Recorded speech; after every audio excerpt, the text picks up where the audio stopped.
Para ulama menegaskan bahwa ayat ini adalah ayat yang paling jelas dan paling tegas tentang tanzih, tentang menyucikan Allah dari keserupaan dengan makhluknya. نزه الله تعالى عن شبيه. Assalamualaikum warahmatullahi wabarakatuh.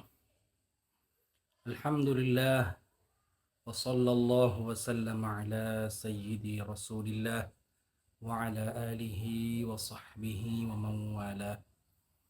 Amma ba'du, para pemirsa dimanapun Anda berada, semoga kita senantiasa mendapatkan rahmat dari Allah Subhanahu wa ta'ala. Baik, pada kesempatan yang singkat ini, insya Allah kita akan membahas akidah Ahlus Sunnah wal Jamaah, akidah yang telah disepakati oleh para ulama, yaitu Allah mawjudun bila makan, Allah ada tanpa tempat. Para pemirsa rahimakumullah, Allah subhanahu wa ta'ala ada. Tetapi keberadaan Allah tidak bisa dibayangkan. Allah ada, tidak membutuhkan kepada seluruh makhluknya.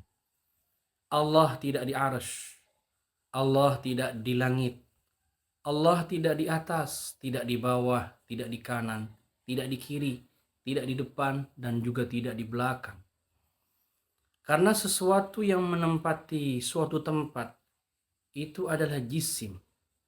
Ada kalanya jisim kathif atau jisim latif. Jisim kathif adalah benda yang dapat diraih, disentuh oleh tangan. Sedangkan jisim latif adalah benda yang tidak dapat digapai oleh tangan. Allah Ta'ala bukan jisim latif, juga bukan jisim kathif, tetapi Allah pencipta segala sesuatu. Allah Ta'ala berfirman di dalam Al-Quran, وَهُوَ الَّذِي خَلَقَ اللَّيْلَ وَالنَّهَارَ وَالشَّمْسَ وَالْقَمَرَ كُلٌّ فِي فَلَكٍ يَسْبَحُونَ. Di dalam ayat ini Allah Ta'ala menegaskan, menetapkan bahwa baik itu adalah benda kathif ataupun benda latif, mereka menempati suatu tempat. Hadirin rahimakumullah, cukup satu ayat dalam surat Asy-Syura di dalam Al-Quran.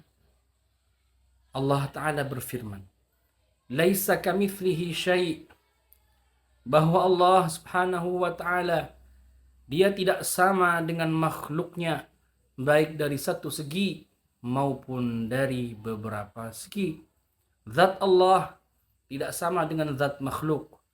Sifat-sifat Allah tidak sama dengan sifat makhluknya. Begitu pula perbuatan Allah tidak sama dengan perbuatan makhluknya. Ini menunjukkan bahwa seandainya Allah Subhanahu wa Ta'ala menempati suatu tempat, niscaya banyak sesuatu yang serupa dengan Allah Subhanahu wa Ta'ala, maka ini dapat menyalahi ayat yang telah kita baca di atas. Allah Subhanahu wa Ta'ala bukan jisim. Seandainya Allah dikatakan bahwa Allah bertempat, maka niscaya Allah itu jisim. Niscaya Allah itu benda.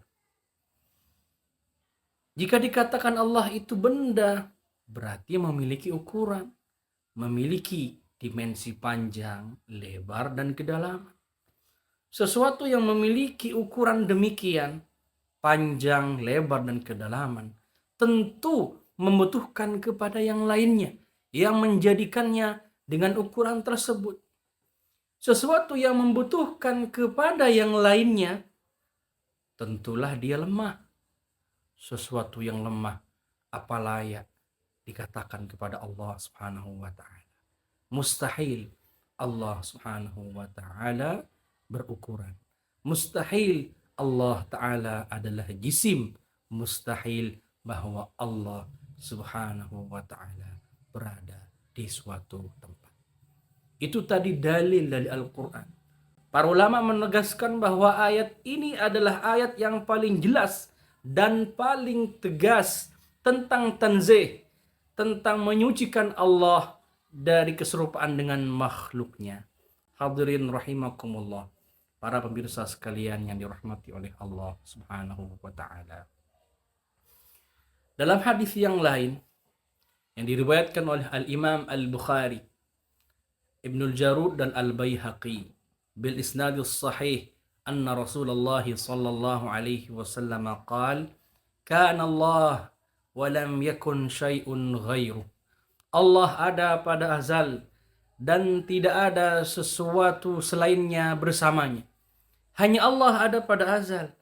Tidak ada air, tidak ada arsy, tidak ada langit, tidak ada kursi, tidak ada makhluk, tidak ada tempat, tidak ada zaman, tidak ada masa. Hanya Allah yang ada. Jelas bahwa hanya Allah yang ada. Tempat belum diciptakan.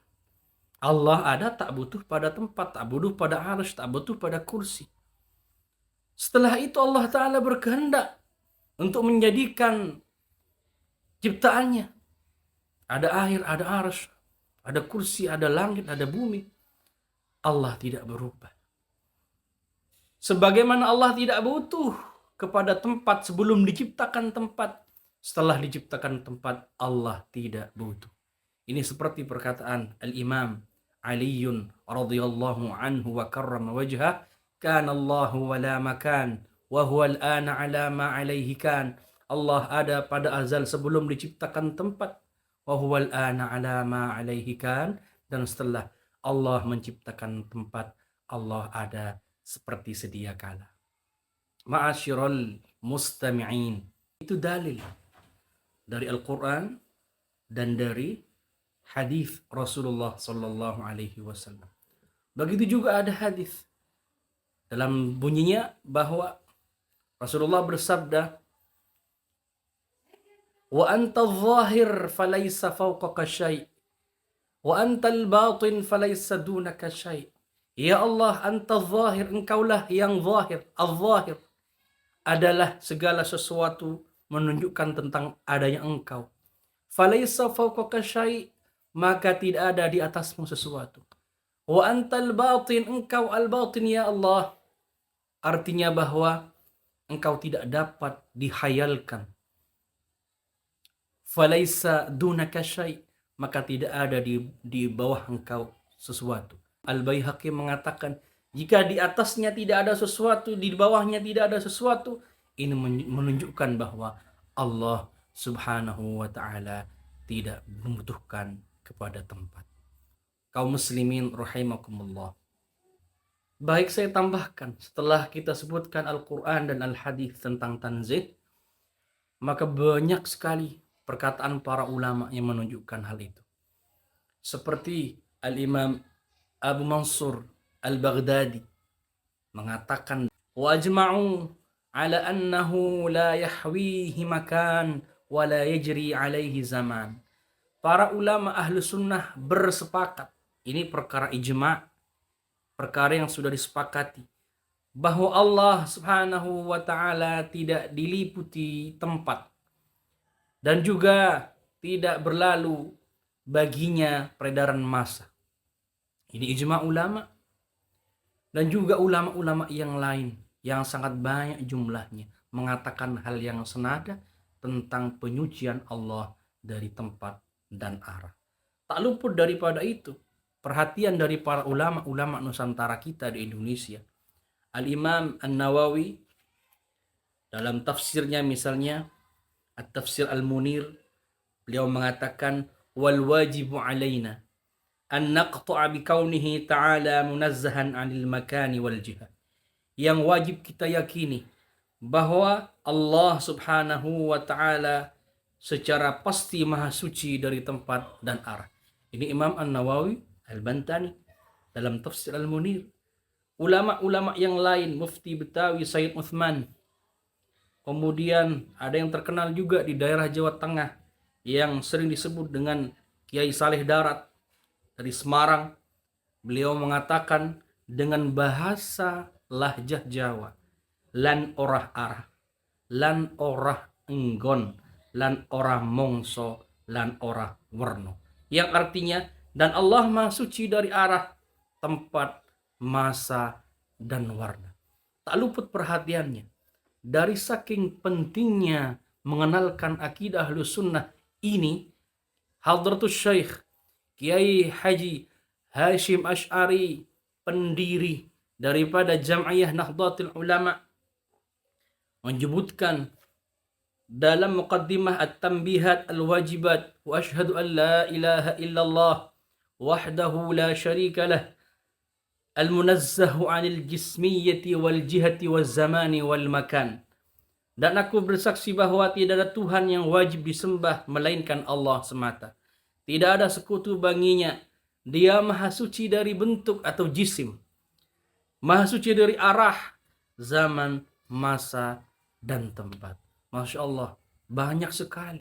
Bahkan salah satu pengasuh kiai sepuh di Jawa Timur, di Pondok Pesantren Zainul Hasan Genggung, Kiai Muhammad Hasan, mengatakan dalam sebuah risalahnya, wujudu rabbillahu awwalas sifat bila zamanin wa makanin wa jihat, fa innahu qad kana qabla al-azminah wasairil jihati thummal amkinah.